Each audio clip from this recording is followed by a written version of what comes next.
ஆச்சி மிளகாய் தூள் வழங்கும் மணிச் செய்திகள். இணைந்து வழங்குபவர்கள் அரசன் சோ.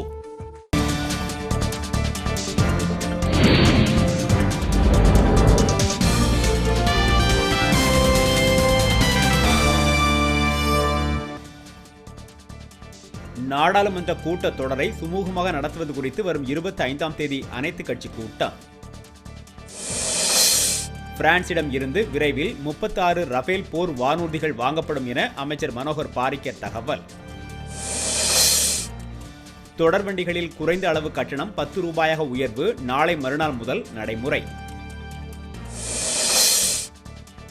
சென்னை மணப்பாக்கம் உள்ளிட்ட இடங்களில் வெள்ளம் வடியாததால் பொதுமக்கள் அவதி.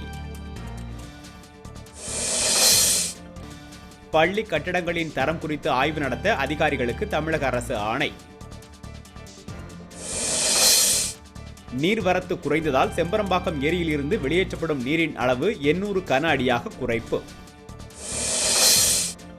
சங்கரன் கோவில் அருகே வீசிய பயங்கர சூறைக்காற்றில் சிக்கி 50க்கும் மேற்பட்ட வீடுகள் சேதம்.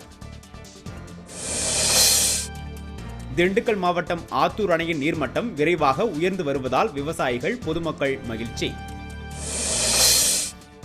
வேலூர் மாவட்டம் அருங்குன்றம் ஏரியில் உடைப்பு, விளைநிலங்களில் தண்ணீர் புகுந்ததால் விவசாயிகள் கவலை. தங்கம் விலையில் 168 ரூபாய் சரிவு, ஒரு பவுன் 19,056 ரூபாய்க்கு விற்பனை. ஆச்சி மிளகாய் தூள் வழங்கிய மணிச் செய்திகள். இணைந்து வழங்கியவர்கள் அரசன் சோ.